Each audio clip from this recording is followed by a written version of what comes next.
नेपाली युवा football star Aaron Thapa यति बेला भने भारतको बोडोल्यान्ड फुटबल क्लबमा अनुबन्धित भएको छ। नेपालमा निकै चर्चाको रूपमा रहेको एरोन थापा उनी र उनका क्लब बोडोल्यान्ड एफसी भारत मात्रै नभई एसियाकै सबैभन्दा पुरानो घरेलु फुटबल प्रतियोगिता ड्युरान्ड कपमा सहभागी जनाउँदैछन्। ड्युरान्ड कप सन् 1888मा पहिलो पटक आयोजना भएको एसियाकै सबैभन्दा पुरानो घरेलु फुटबल प्रतियोगिता भारतीय सेना र अल इन्डिया फुटबल फेडरेसनको संयुक्त आयोजनामा हुने ड्युरान्ड कप तत्कालीन ब्रिटिस भारतका विदेश सचिव सर हेनरी मोर्टियर डुरानले सुरु गरेका थिए। सुरुका प्रतियोगिताहरूमा ब्रिटिस आर्मी रेजिमेन्ट, ब्रिटिस भारतीय सेनाका विभिन्न युनिट, सीमावर्ती सुरक्षा रेजिमेन्ट, स्वयंसेवी सैनिक टोली मात्र सहभागी हुने ड्युरान्ड कपमा सिभिलियन क्लबहरूलाई समावेश गरिएको थिएन। पछि 1940 भने सिभिलियन क्लबहरूलाई सहभागिता गराइएको थियो।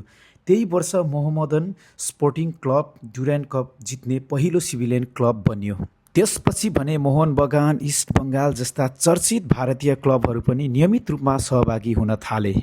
यति बेला भने विशेष गरेर ड्युरान्ड कपमा आइएसएलका क्लबहरू, आई लिगका क्लबहरू, भारतीय सेना, नौसेनाका क्लबहरू लगायत विदेशी क्लबहरू समेत समावेश छन्। सुनिल छेत्री, भाइचुङ भुटिया, आइएम विजयन जस्ता चर्चित भारतीय फुटबलरले पनि आफ्नो फुटबल जादु देखाइसकेका ड्युरान्ड कपमा भने यो पटक नेपाली युवा फुटबल स्टार एरोन थापा पनि पहिलो पटक मैदानमा उत्रिँदैछन् उनका क्लब बोडोल्यान्ड एफसीबाट।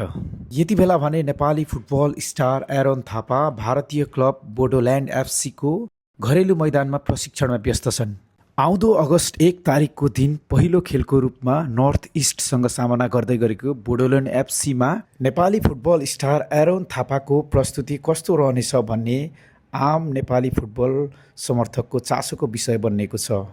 के Nepali football star Aaron Thapa भारतीय शीर्ष डिभिजन क्लबको नजरमा पर्नेछ र भारतीय कोचहरूको नजरमा पर्नेछ भन्ने अर्को चासोको विषय नेपाली समर्थकहरूको रहेको छ।